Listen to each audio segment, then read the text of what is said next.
Pulau Gantung ini sejarahnya itu masih erat kaitannya dengan kerajaan Majapahit. Dengan kadar ilmu yang belum sama dengan raja, mereka melakukan meksa yang jatuhnya jadi malah bunuh diri.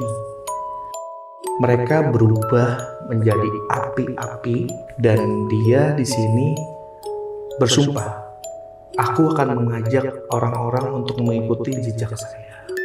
Di mana setiap rumah yang dihinggapin oleh api dari sang Pulung Gantung ini, satu rumah itu anggota keluarganya salah satunya akan bunuh diri dengan cara gantung diri. Ternyata bang, Mbah Buyut gue itu korban dari Pulung Gantung. Hah?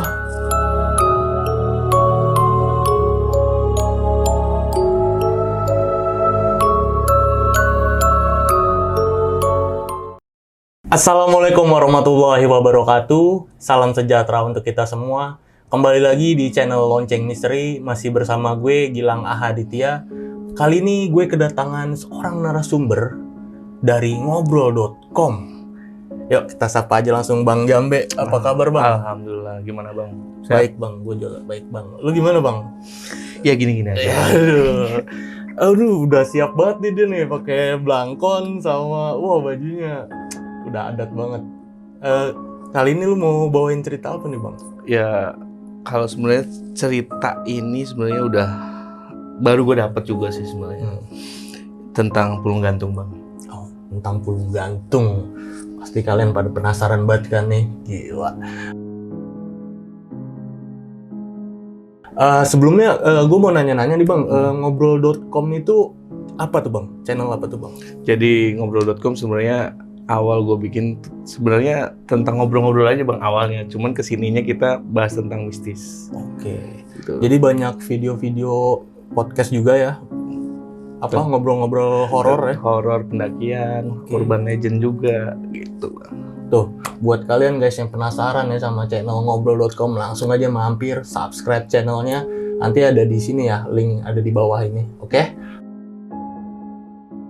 Sebelum masuk ke cerita, gue mau ingetin ke kalian semua, jika kalian suka dengan konten yang ada di channel ini, kalian bisa subscribe channel Lonceng Misteri, like video ini, komen, serta share video ini ke teman-teman kalian yang pastinya bakal ngebantu kita ke depannya buat kita makin semangat untuk ngasih asupan-asupan video horor ke kalian semua. Dan jika kalian ingin menjadi narasumber di Lonceng Misteri atau kalian ingin mengirimkan cerita, caranya gampang banget nih. Kalian bisa klik link yang ada di bawah video ini, oke? Gak usah berlama-lama lagi, langsung aja kita mulai ceritanya.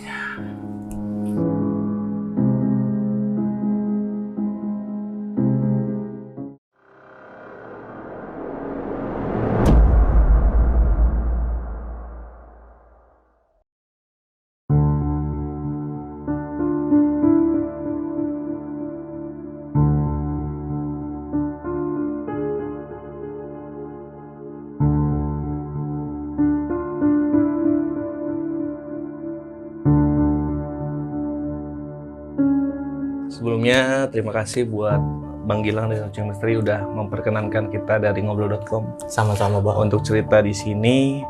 Dan mungkin buat teman-teman semuanya, Assalamualaikum warahmatullahi wabarakatuh sebelumnya. Waalaikumsalam warahmatullahi wabarakatuh. Jadi Pulung Gantung ini mungkin teman-teman di rumah juga udah pada tahu bang, seperti apa sebagian besar ya. Tapi gue belum tahu Bang. Iya, mungkin buat teman-teman di rumah. Dan sebenarnya sebelum gue masuk ke ceritanya, gue mungkin menceritakan silsilah keluarga gue dulu ya. Jadi gue ini terlahir dari orang tua yang memang asli dari Gunung Kidul. Jadi bapak itu dari daerah Semin dan ibu itu dari daerah Playen. Dan itu daerah yang dimana keduanya itu memang kawasan Gunung Kidul. Dan Gunung Kidul sendiri memang secara geografis memang daerah pegunungan bang, daerah pegunungan. Dan kalau misalnya kita bisa lihat ke Gunung Kidul sendiri sebenarnya banyak banget tempat yang masih berbau mistis lah. Dan Pulung Gantung sendiri masih menjadi fenomena yang dipercaya oleh masyarakat dari Gunung Kidul. Gitu.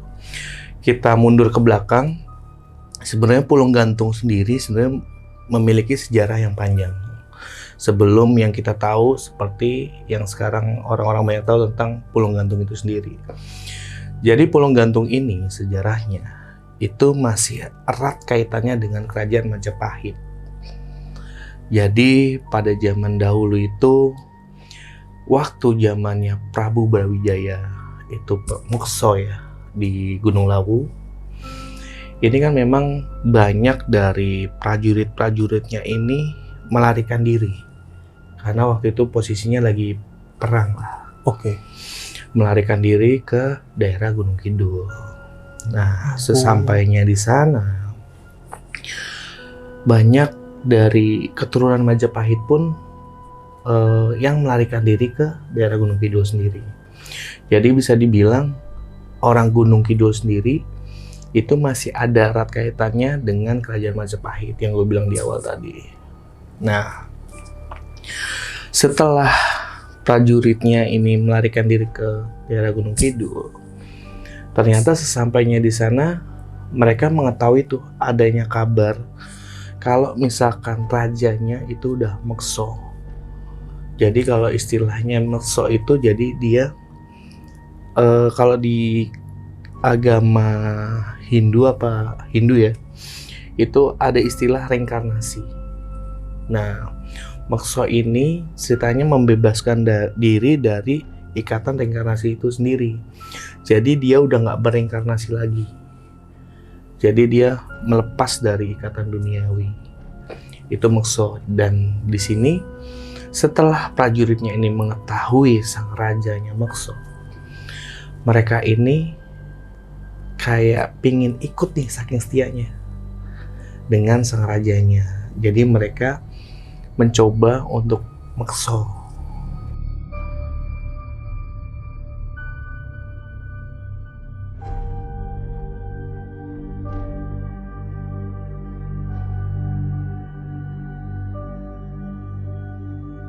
Namun ternyata dengan kadar ilmu yang belum sama dengan raja, mereka melakukan Mekso yang jatuhnya jadi malah bunuh diri. Bunuh diri ini kan kalau bisa dibilang dia nggak diterima di sisi Tuhan, juga nggak diterima di sisi bumi. Jadi di tengah-tengah nih. Jadi dia gentayangan. Nah, setelah dia bunuh diri ini, ternyata sang prajurit ini menyesal, Bang. Karena bukan hasil yang mereka inginkan bersama raja, cuman mereka malah gentayangan. Gitu. Dan saat gentayangan itu mereka berubah menjadi api-api yang semacam banaspati itu. Oke. Dan dia di sini bersumpah kayak mengatakan, aku akan mengajak orang-orang untuk mengikuti jejak saya. Itu awal mula adanya api dari Pulau Gantung itu sendiri. Jadi para prajurit itu bersumpah seperti itu ya? Bersumpah seperti itu. Nah, selain itu, ternyata api-api itu berubah kan jadi banyak, Bang. Dan itu menjadi satu ancaman atau satu fenomena di mana setiap rumah yang dihinggapin oleh api dari sang Pulau Gantung ini, satu rumah itu anggota keluarganya salah satunya akan bunuh diri dengan cara gantung diri.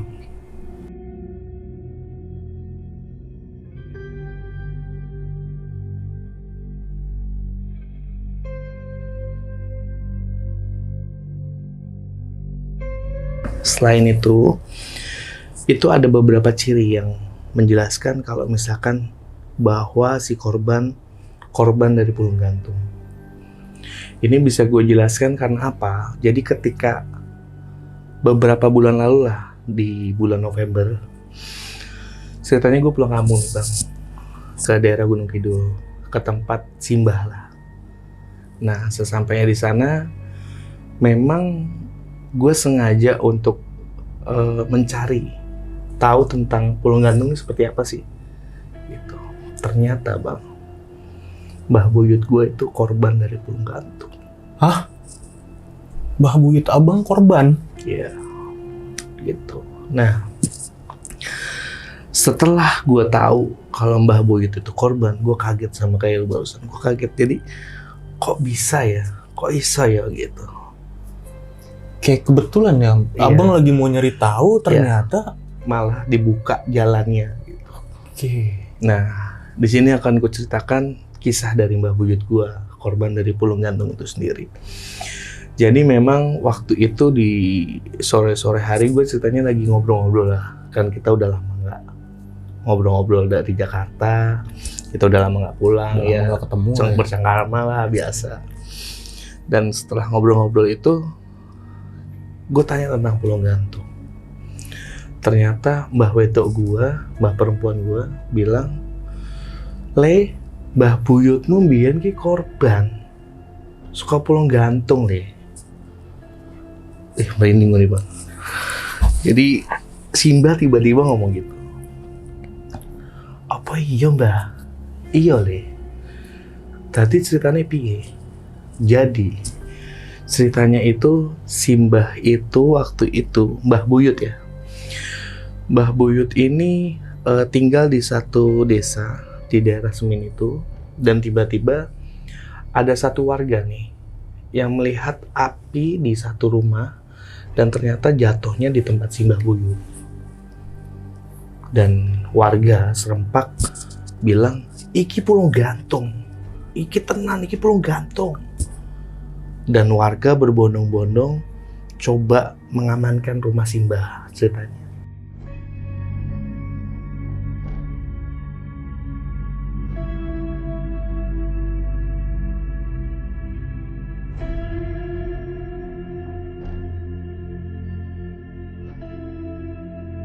Ya waktu itu bisa dibilang 1-2 RT lah ngumpul di tempat Simbah, biasa ngeteh bareng, ya gak ngaji sih, cuman mereka menunggu biar salah satu anggota dari rumah itu gak ada yang melakukan gantung diri.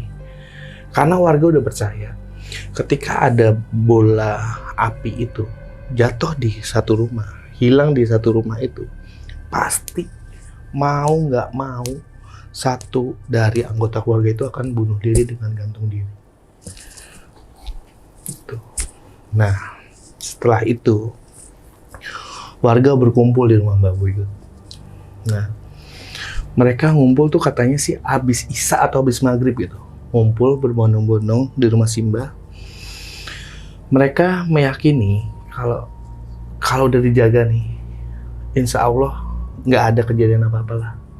Jadi semua keluarganya ngumpul dan dijaga gitu lah, Bang. Termasuk Mbah Buyut gua. Dan waktu berlalu sampai endingnya tuh udah mau subuh, Bang. Udah jam-jam 4 lah. Dan warga yakin ini udah mau pagi nih. Udahlah, mungkin alhamdulillah nggak ada apa-apa. Aman lah ya mikirnya warga Aman. gitu. Ya itu udah jam 4-an lah, warga yakin kalau misalkan udah nih, udah aman karena udah mau pagi kan. Udah mau pagi, udah mau subuh. Dan warga satu persatu pulang, Bang. Ternyata waktu warga mau pamitan, Simbah udah tergantung di belakang dapur. Hah? Simbah Buyut sudah tergantung di belakang dapur. Kok bisa? Nah itu, Bang.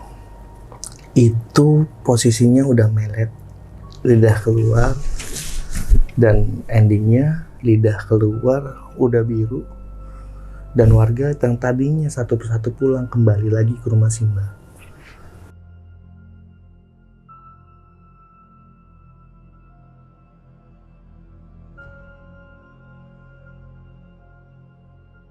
Dan awal mulai yang nemuin itu Simbah Wetok, Simbah gue sendiri. Jadi dia menemukan ibunya dengan posisi seperti itu dan dia teriak.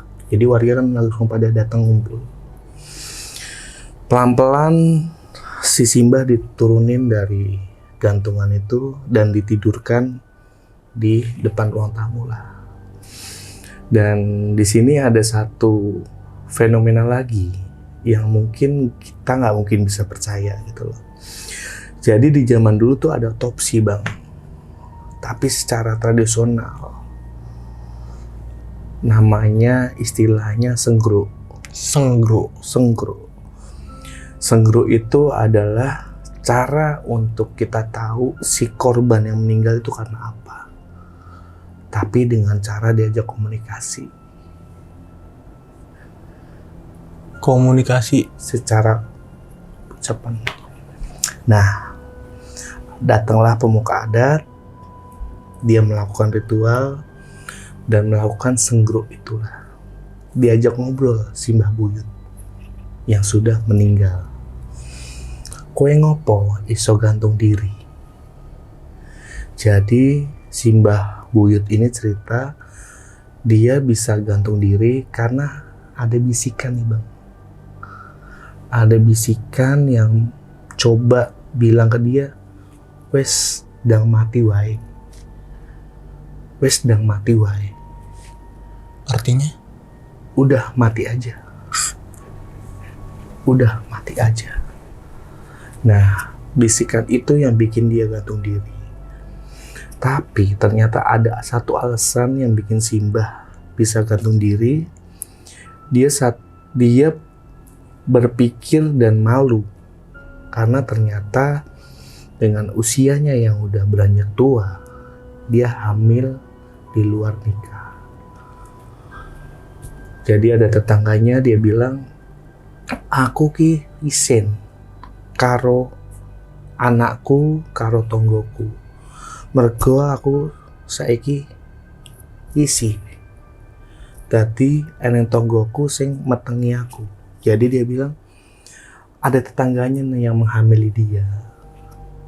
Dan namanya Pak Karto waktu itu.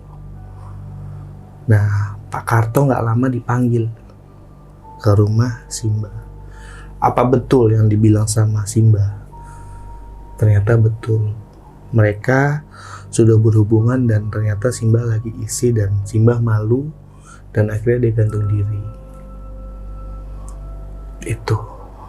Dan fenomena pulung gantung ini ketika si korban mau diturunin, itu di bawahnya tuh pasti ada gelu. Gelu tuh kalau Bang Gilang tahu, kalau misalnya kita mau nguburin jenazah, itu ada bola-bola tanah yang buat ganjel. Nah, di bawah orang yang gantung diri ini pasti ditemukan gelu ini dengan jumlah ganjil.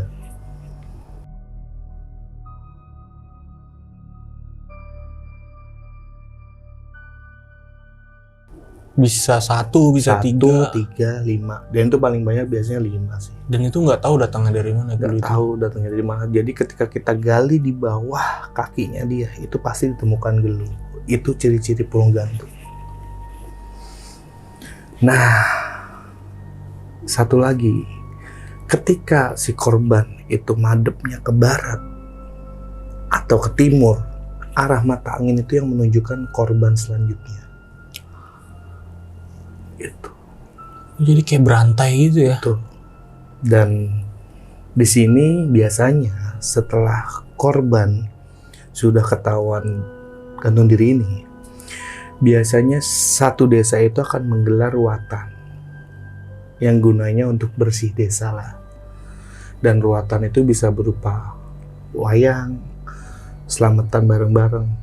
Intinya buat menghindari bala yang udah ada. Cuman hal-hal seperti itu ternyata tetap terjadi pulung gantung ini. Dan yang gak habis pikir, selang 1 minggu atau 2 minggu ya, di dusun sebelah ada yang meninggal juga bang, dengan pulung gantung. Selang seminggu. Dan itu pas ngadepnya itu bener ya? Betul. Ngadep ke desa itu dan seminggu kemudian. Dan di sini kenapa kita bisa tahu? Ternyata kan kalau masa warga desa tuh biarpun berjauhan kan, kabar mulut itu nggak pernah berhenti. Jadi kabar mulut itu yang bisa sampai ke Simbah Wedok kalau misalkan di sana ada korban selanjutnya.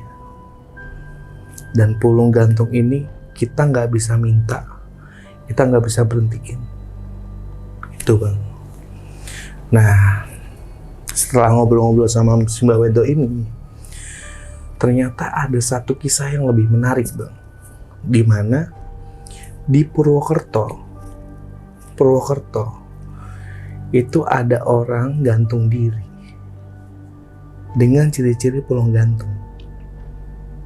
Kok bisa? Ternyata si korban itu asli Gunung Kidul, Bang.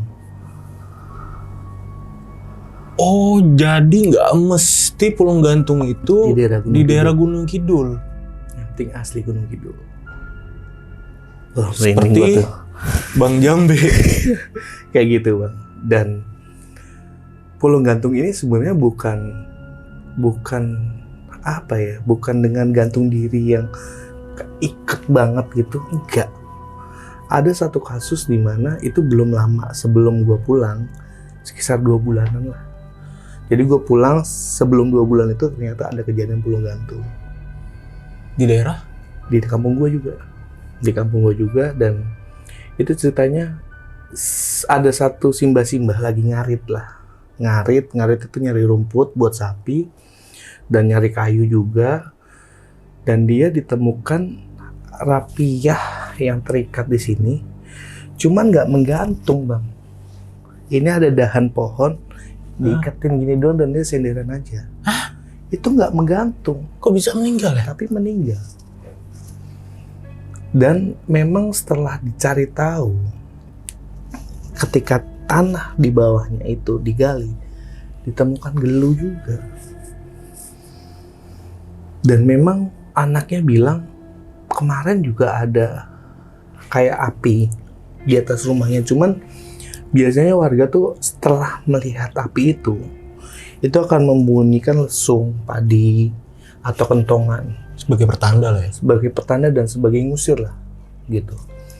Tapi mau nggak mau yang gue bilang, ini nggak bisa dihindarin.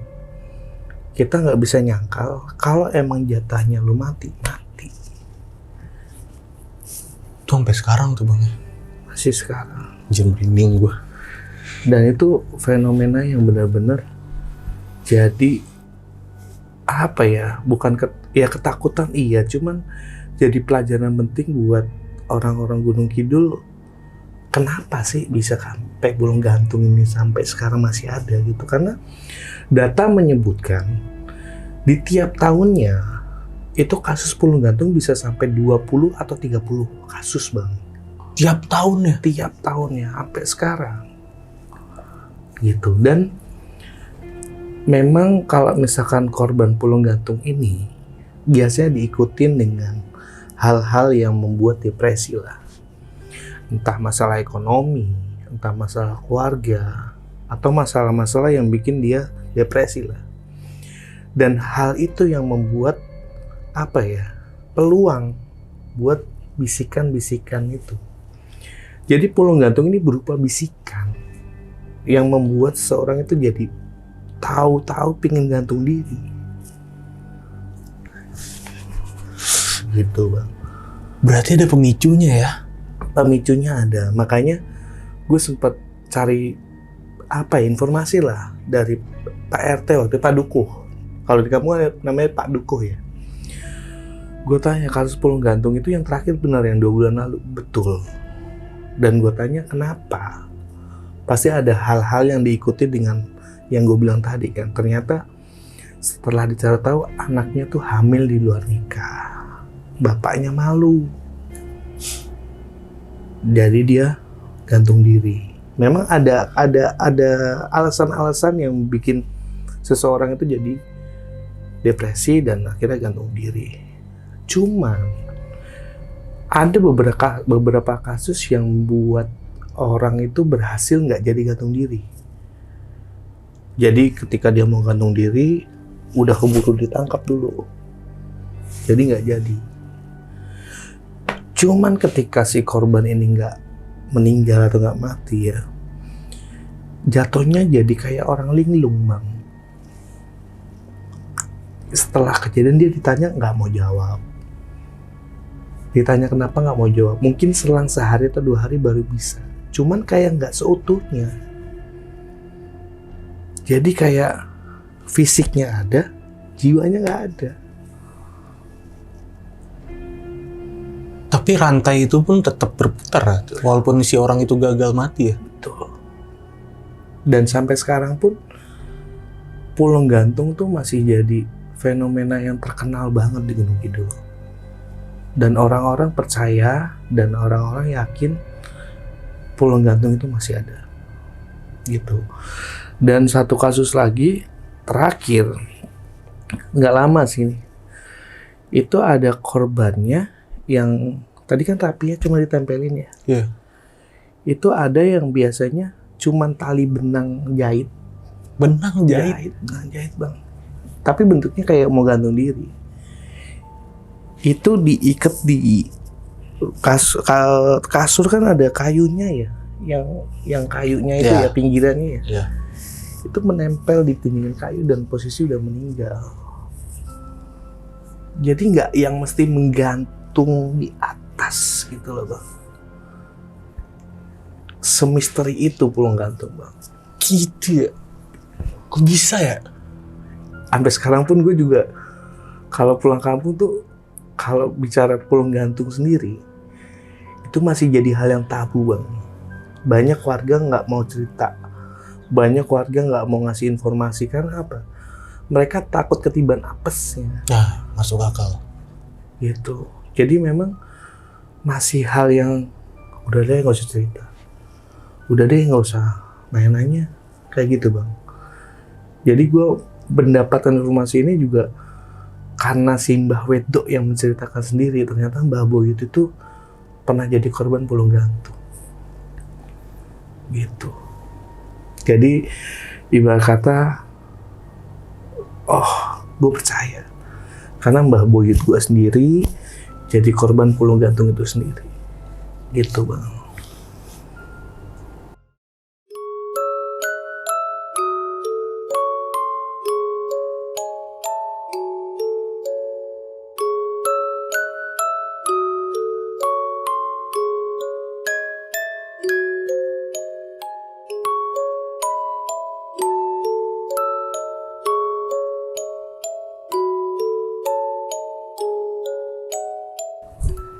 Gue baru denger sih. Iya, gitu bang.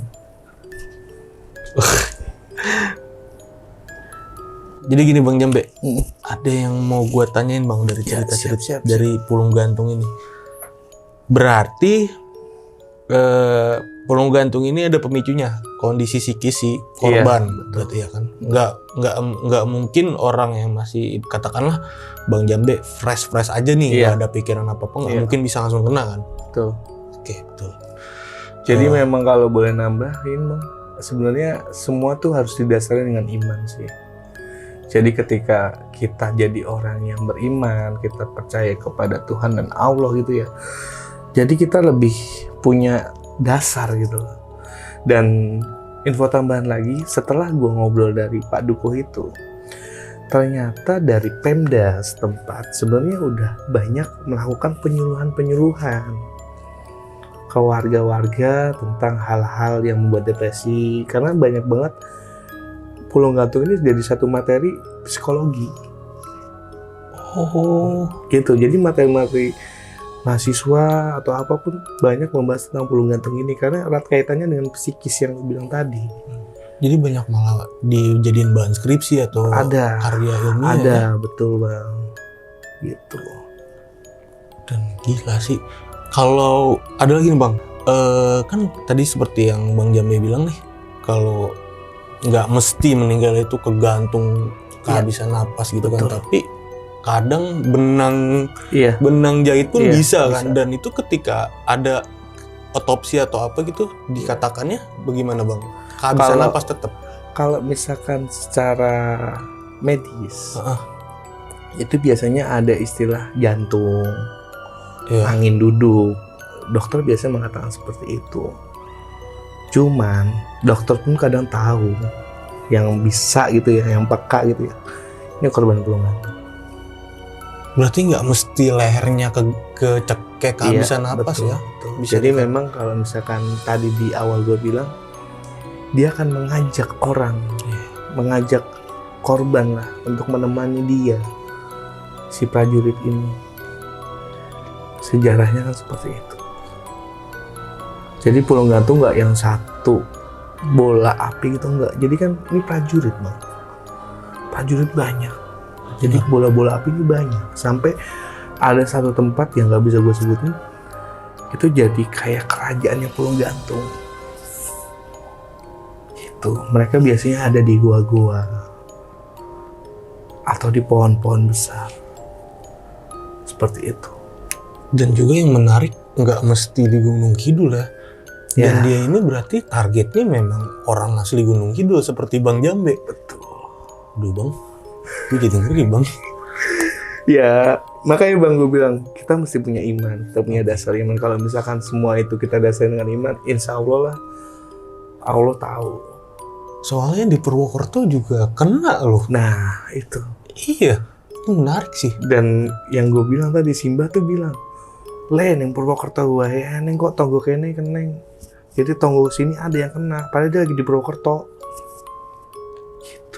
Tapi udah ada kasus di luar Pulau Jawa kah yang emang dia seorang Gunung Kidul dan tinggal di luar Pulau Jawa dan dia kena jadi korban? Udah Kalau ada di belum? luar Pulau Jawa, gue belum tahu Bang. Cuman yang terakhir gue tahu dari Simba sendiri ya, itu di Purwokerto. Gitu. Dan mungkin yang bikin serem ya, itu nggak berhenti Bang. Terus Sampai menerus sekarang. sampai sekarang Bang, nggak berhenti gitu loh. Dia akan memilih korbannya, dia akan memilih dengan sesuka hatinya dia. Cuman yang terakhir gue bilang, arah si mayit itu menggantung, itu arah selanjutnya. Tandanya itu doang. Nggak yang rumah A, rumah B, nggak. Cuman arah mata angin yang dia kasih tahu.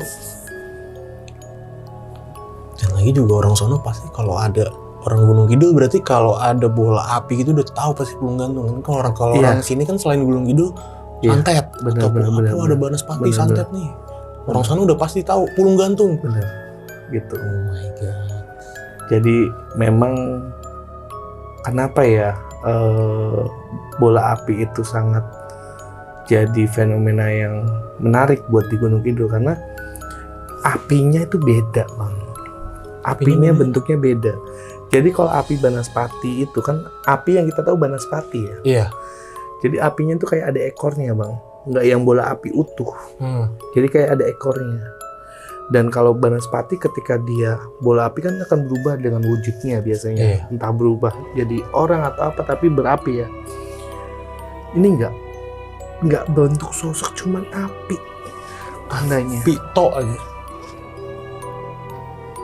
Jadi ya api maut Bang.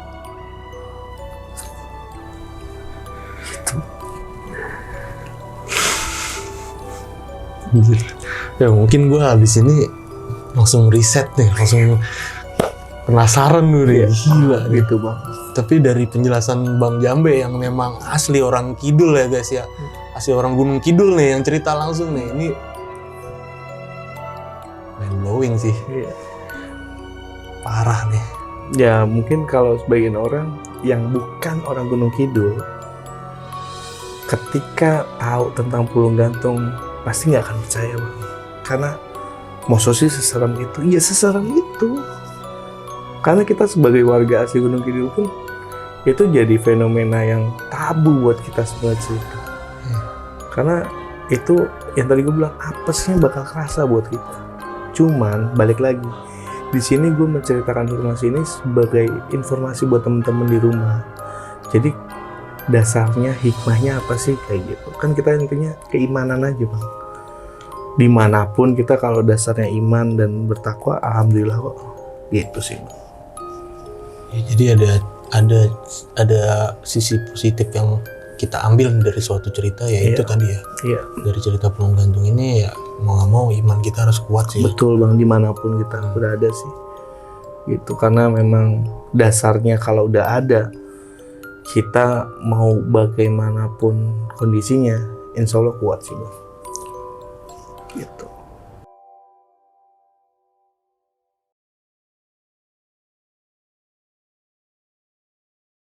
Pulung Gantung, wah, merinding gue dengernya Bang, merinding gue asli.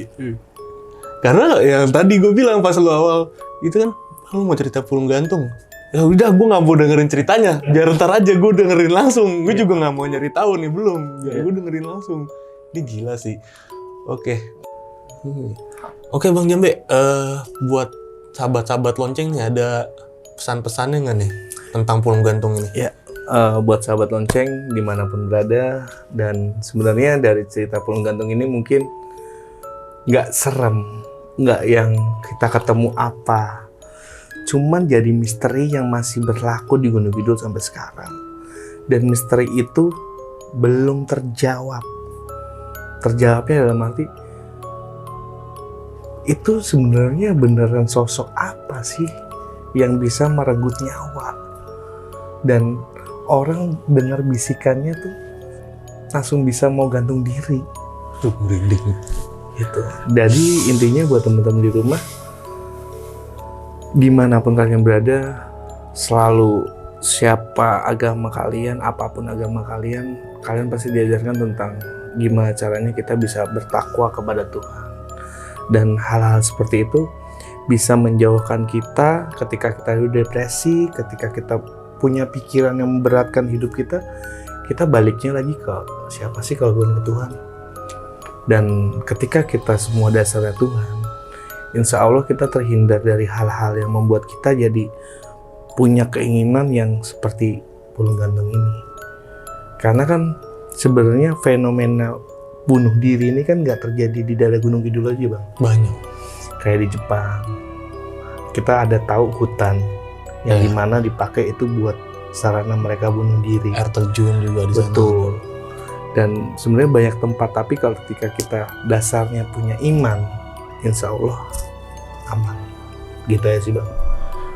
Oke, itu guys pesan-pesannya dari Bang Jambe, asli orang Gunung Kidul, tentang Pulung Gantung itu sendiri ya guys ya. Oke, Bang Jambe, ini makasih banget nih udah mau cerita di Lonceng Misteri. Buat temen-temen yang mau langsung mampir ke channelnya Bang Jambe di ngobrol.com, bisa banget nih caranya, bisa klik link yang ada di deskripsi ya, nanti dimunculin di sini juga ya di videonya. Untuk channelnya di situ udah banyak banget Bang ya cerita-cerita misteri lainnya. Tadi seperti yang Bang Jambe bilang ada urban legend, pendakian ya, kisah-kisah mistisnya. Jadi teman-teman bisa mampir ke sana, bisa cek satu-satu videonya. Buat teman-teman yang mau jadi narasumber dan ingin mengirimkan cerita ke Lonceng Misteri, caranya gampang banget nih. Teman-teman bisa klik link yang ada di deskripsi juga. Nanti akan ada dari kami yang mengontak teman-teman. Oke? Mungkin sekian dulu cerita dari Pulung Gantung dari Gunung Kidul ini ya Bang ya. Oke, gue Gilang Ahaditya, Bang Jambe dari ngobrol.com. Kita izin pamit. Wassalamualaikum warahmatullahi wabarakatuh. Thank you. Thank you Bang.